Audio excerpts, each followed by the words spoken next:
예수님 오시기 전에 하나님께서 요한을 보내셨습니다. 이제 오늘 말씀을 보면 요한은 하나님의 나라를 위한 메시아를 하나님이 보내실 텐데 그 메시아를 준비한 메시아의 길을 예비하는 준비하는 사람으로 요한을 보내셨다. 성경이 이렇게 말씀합니다. 오늘 말씀에도 보면 요한에게 쓰여진 표현이 요한은 빛이 아니고 빛의 증언자다 이런 표현을 해요.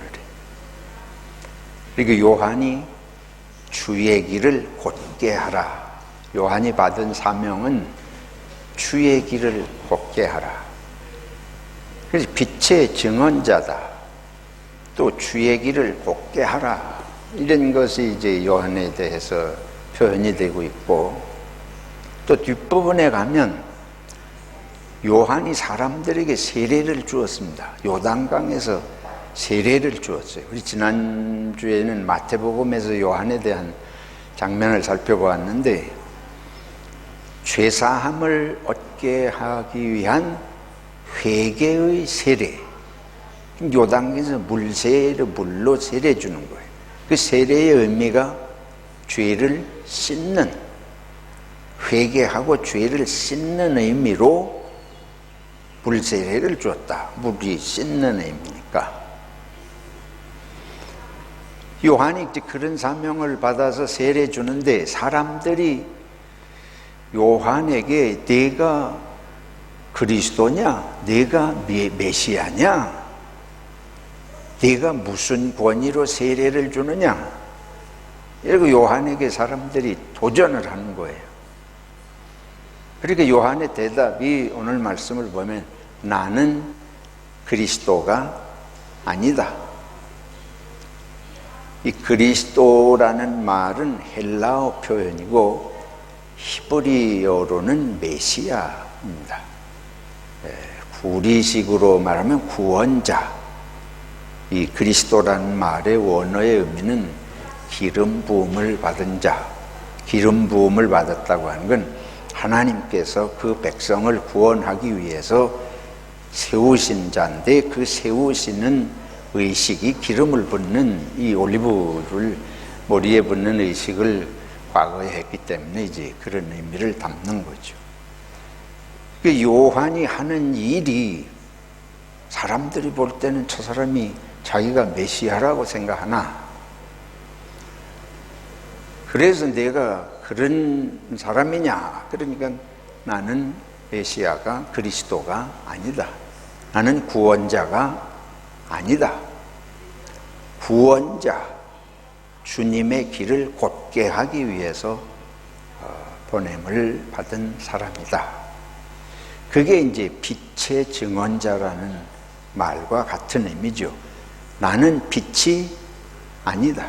요한은 빛이 아니고 메시아가 아니고 그리스도가 아니고 구원자가 아니고 나는 그 빛, 그 그리스도 구원자를 증거하기 위해서 보냄을 받은 사람이다. 그걸 우리들이 좀 생각을 해보게 됩니다. 빛에 대한 증언자가 뭐 따로 필요하냐? 그냥 빛이 와서 비치면 되지. 무슨 하나님께서 미리 증언자를 보내시나? 또 주님이 구원자가 그냥 오시면 되는 거지. 그 길을 곧게 하기 위해서 요한이 왔다 하는 게 이제 무슨 의미인가? 예수님은 지금 말씀드린 대로 여기서 빛은 예수님을 말씀하는 거예요. 빛이라고 하는 것의 역할은 뭡니까? 어두움을 밝히는 거죠. 이 태초에 제일 먼저 하나님이 지으신 것이 빛이에요. 빛이 있음으로 말미암아 생명이 존재하게 됩니다. 그래서 빛이라는 것은 생명의 근원의 의미를 담고 있습니다. 예수님께서 빛이라고 하는 것은 우리가 인간의 새 생명이 창조될 것을 말씀하는 것이죠. 근데 이 빛이 세상에 이제 오는데 왜 증언자가 필요하냐? 그 길을 예비하는 사람이 왜 필요하냐?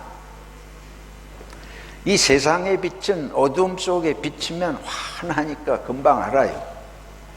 근데 하나님께서 보내시는 메시아는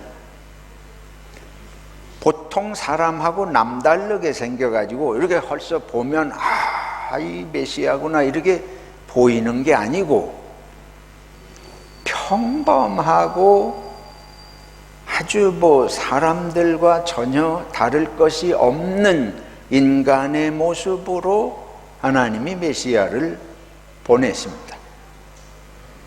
이제 이게 우리들이 오늘 생각을 해야 할 중요한 점입니다.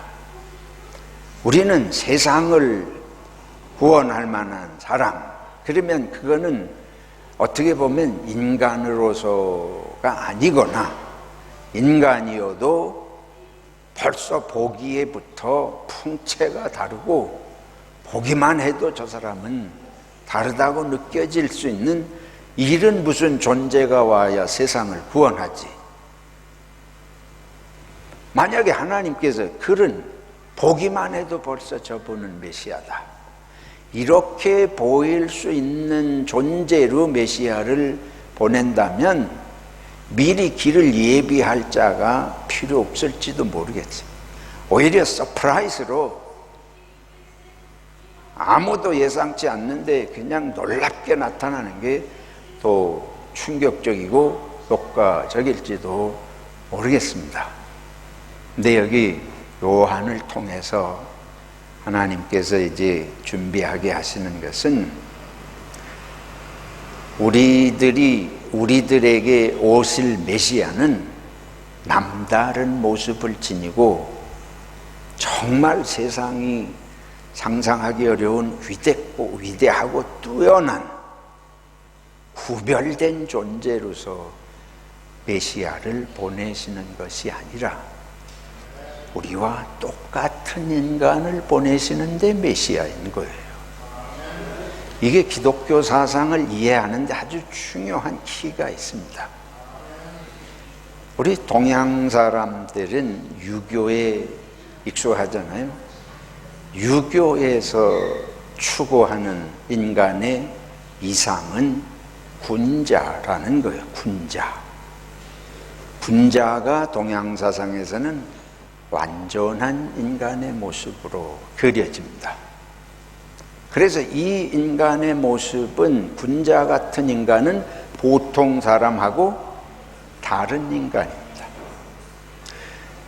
불교도 추구하는 것은 보통 인간하고 다른 인간이 되는 거예요. 자기를 초월할 수 있는 인간이 되는 것을 추구하잖아요. 그래서 그 경지에 이르게 되면 인생의 모든 나고 죽고 병들고 고통스러운 이런 모든 것들을 초월할 수 있는, 그래서 그걸 표현한 걸 해탈이다, 이런 걸 윤회, 벗어날 수 없는 수레바퀴 같은 인생의 역사의 갇힌 굴레를 벗어나는 그걸 해탈이라 그러고 열반이라 그러는데 그게 초월적인 존재가 되는 거 아니에요? 근데 기독교는 이게 정반대예요. 하나님이 인간의 구원자로 보내시는 그 메시아는 이사야 선지자의 예언을 통해서 보면 풍채가 없어. 볼품이 없어요. 사람들이 볼 때에 다 저 사람에게서 뭐가 나오겠느냐 싶어서 다 버리고 마는 버림받을, 그리고 이런 마른 땅에서 메마른 땅에서 싹이 나면 그게 제대로 큽니까? 비실비실하고 볼품없는, 하나님이 그런 존재로 메시아가 오실 걸 말씀하고 있어요. 그러니까 저와 여러분도 예수님이 처음에 메시아가 오실 때 우리가 저런 사람이 무슨 메시아냐 다 이러고 우습게 여기고 조롱할 만한 존재. 근데 그분이 빛이라는 거예요. 근데 요한은 와서 그거에 대해서 이제 준비하는 거예요. 그러니까 그 준비가 뭐냐? 회개, 죄사함을 얻게 하는 회개할 수 있는 마음을 준비시키는 거죠. 메시아를 받아들일 수 있는 준비를 시키는 거예요.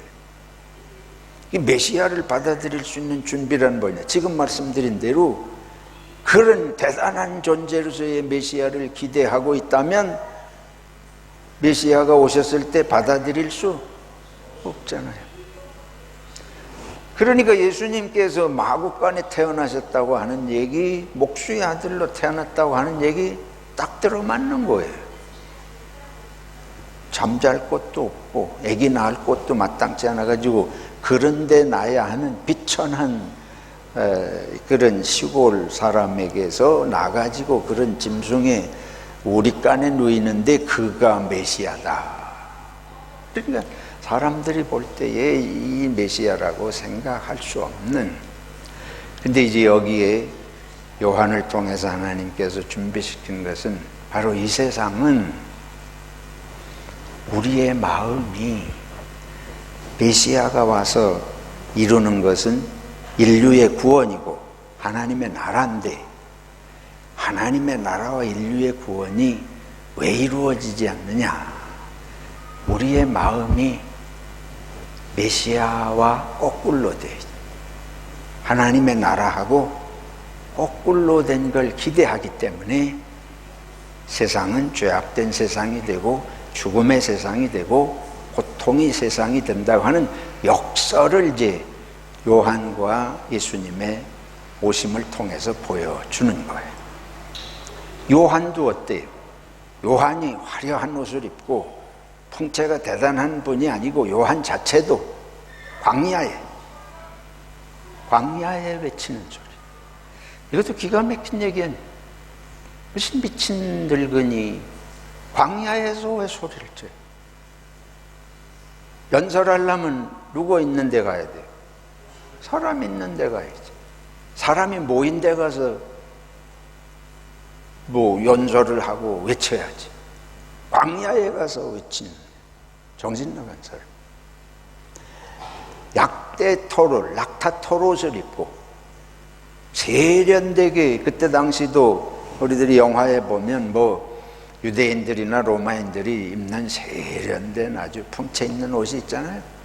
제사장들이 특별히 여기에 보석을 받고 이런 걸 하는 그런 옷이 있는데, 이 사람은 광야에 가서 제대로 되지도 않은 낙타토롯을 입고 메뚜기를 잡아먹고 들판에 있는 석청이라는 게 그게 이제 벌꿀, 야생꿀 그런 거겠는데, 그러니까 완전히 원시인 같은 모습. 그런 사람을 보고 누가 거들떠 보겠습니까? 그래서 이게 종합적으로 요한의 모습이나 예수님의 모습이나 이게 우리들의 생각을 뒤집게 만드는 것입니다. 이 세상이 천국이 되지 못하고 행복한 세상이 되지 못하는 것은 먹을 것이 없거나 입을 옷이 없거나 세련된 뭐가 없어서가 아니고, 오히려 그 거꾸로 우리들이 너무 풍요하고 또 너무 문화적인 이기를 추구하고, 특별히 문제는 그런 것 속에 담겨 있는 중요한 요소가 있습니다. 남보다 우월한 인간이 되는 거예요.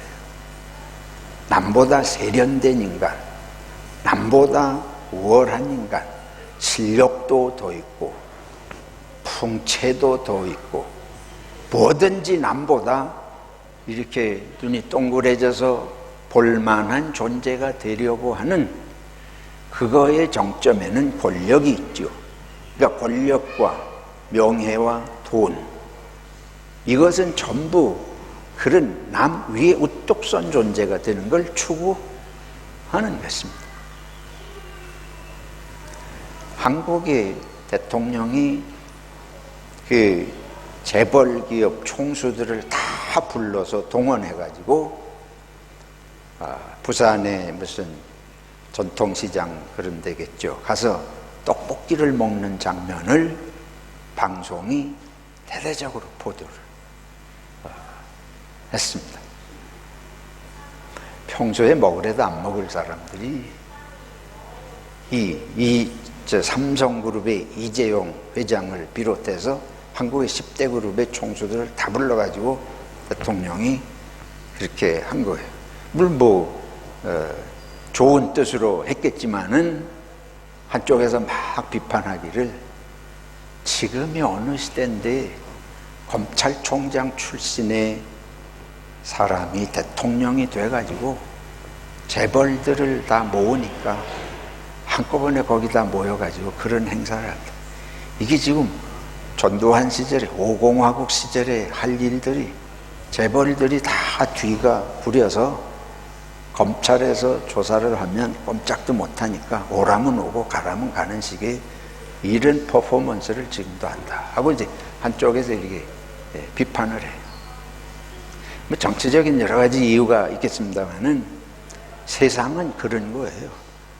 대단한 사람들을 동원해가지고 자기의 위용을 드러내고 하면서 사실은 그러면서 역설적이게도 국민들을 생각한다 이러는 것 같은데, 지금 하나님의 아들이 오시는 모습은 소리도 없지. 저 마국간에 아무도 알아주지도 않고 환영하는 사람도 없고 이런 모습으로 오시잖아요. 그 요한의 모습도 메시아를 알린다고 그러는 사람이 저런 광야에서 거들떠보지도 않을 모습으로 메시아를 외쳐요. 이게 아주 참 어떻게 보면 우스꽝스러운 모습이에요. 그렇죠? 우스꽝스러워. 오늘날 시대에 이런 모습이 전개된다 그러면 누가 그거를 귀담아 듣고 눈여겨보겠습니까? 지금은 이단의 교주들, 이단일수록 더 화려하게 대단하게 교세를 자랑하고 뭐 이러잖아요. 교회도 어떻습니까? 교회도 교세를 자랑해요.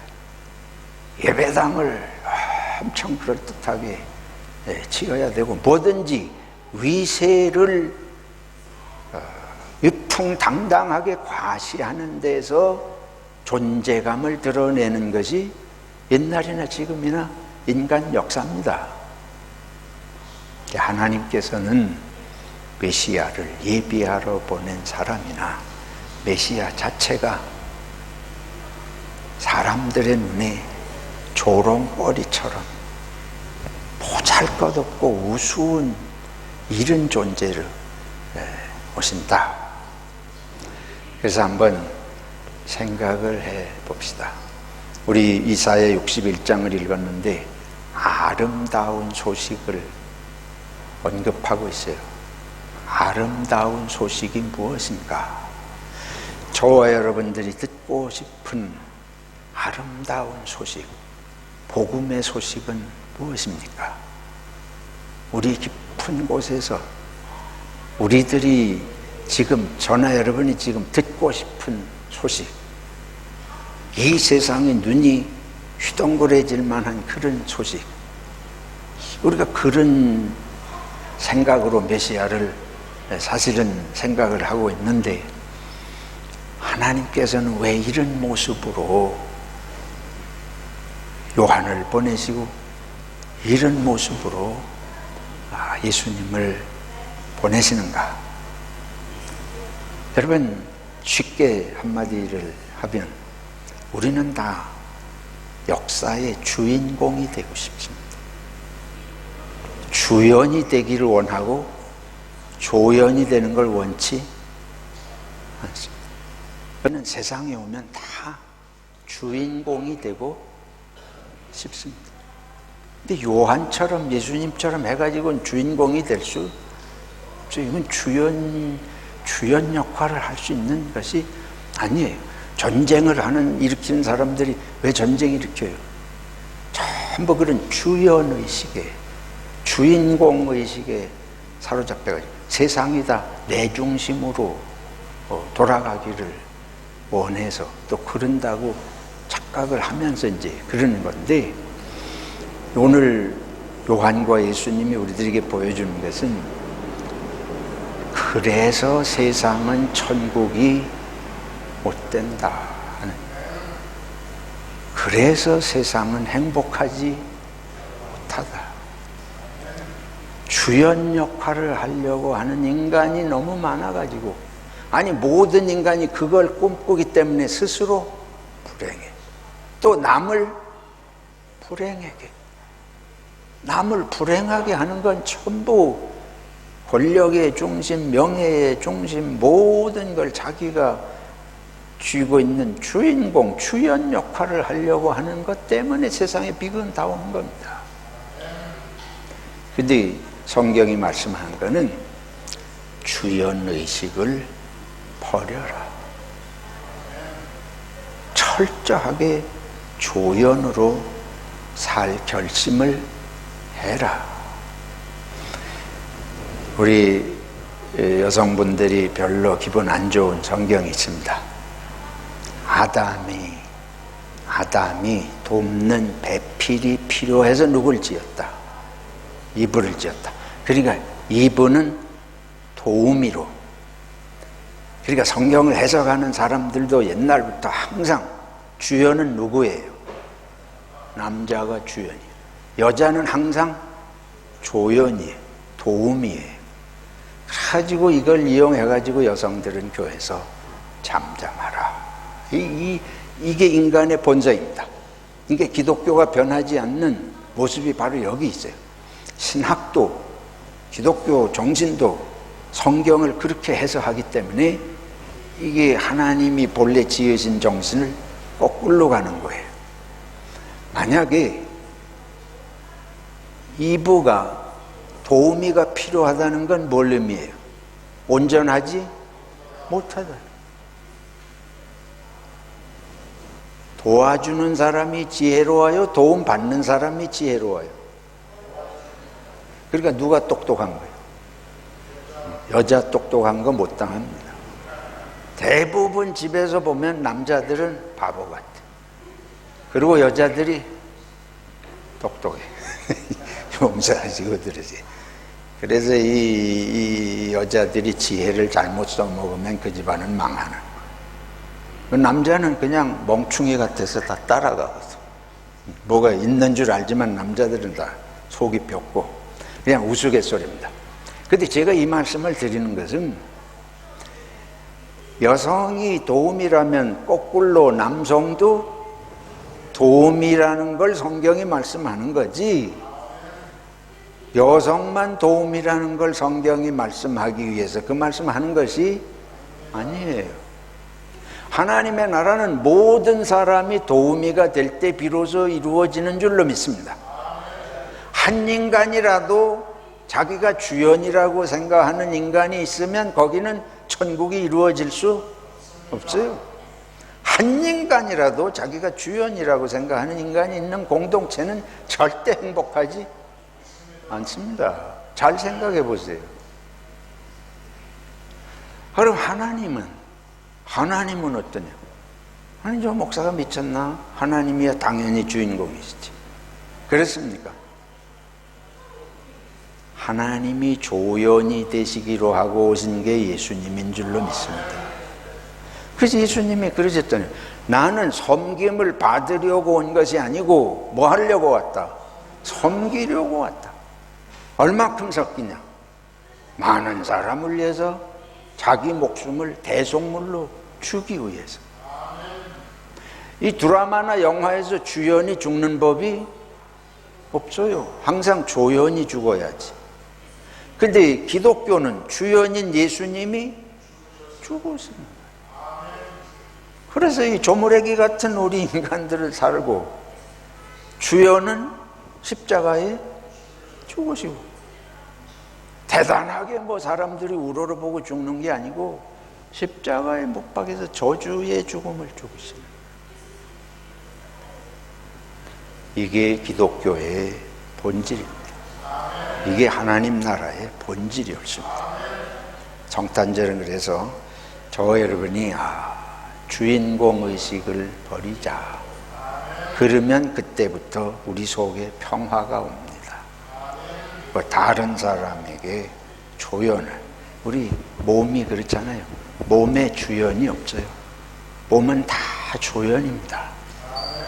몸은 다 돕기로, 몸의 온몸이 돕는 역할 이외에 역할이 없어요.